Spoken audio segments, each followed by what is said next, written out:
Hey, it's Joe Leach here, gut health dietitian, and it's time we talk about how busy and stressful our lives have become and how this affects your health, specifically your gut and digestive health. You know, as humans, we are ambitious by nature. We want to see more and do more and achieve more, and it means we're always go, go, go. You know, what now? What next? That means first thing in the morning when we open our eyes, we're thinking ahead, we're planning, worrying, stressing, and it often doesn't stop until we actually fall asleep at the end of the day. Here's the thing, you very likely even physically feel that worry and stress in your stomach. And as we get older, it only becomes more common and symptoms actually start to progress and get worse. Now, why is that? It's actually the same reason you feel butterflies in your stomach when you're nervous.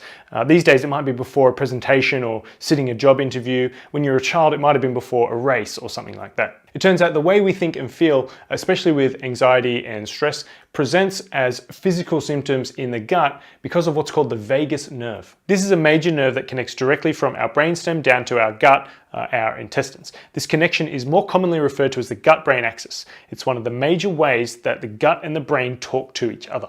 Researchers theorize that over time, constant stress and worry can make our guts hypersensitive, which means certain foods we eat can trigger digestive symptoms, whereas before they never used to. Think excessive gas, extreme or embarrassing bloating, abdominal pain, and frequent diarrhea or constipation. And these are often grouped together as symptoms of irritable bowel syndrome or IBS. Of course, to reverse this hypersensitivity, we definitely want to take a look at our lifestyle and how we can minimize the stress and relax more. But being realistic, that's a lot easier said than done, and it's not a quick process. In the meantime, researchers have discovered a group of food compounds that can seriously exacerbate symptoms in hypersensitive digestive tracts.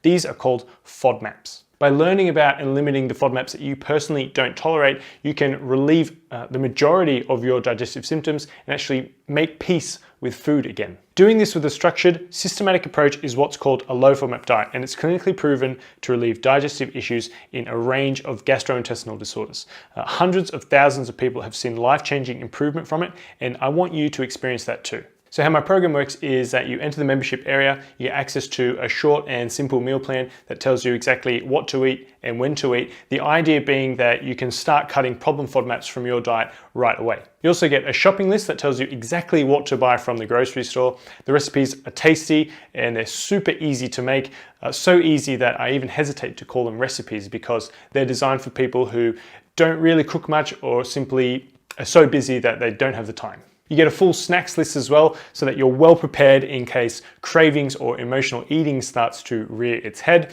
And there's also a FODMAP 101 guide that explains how the low FODMAP diet works and a bit of the science behind its mechanisms. As a qualified dietitian, I'm a huge fan of this diet. I've had over 2.5 million people learn about FODMAPs on my website, and thousands upon thousands of people's lives change for the better now that they realize just what foods and factors can affect their digestive symptoms, and they took action on it. I'd love to help you get started with the low FODMAP diet so that you can overcome your chronic digestive issues and make sure that food never becomes the enemy again. I'm excited to get started with this, so click the link below and let's do this together.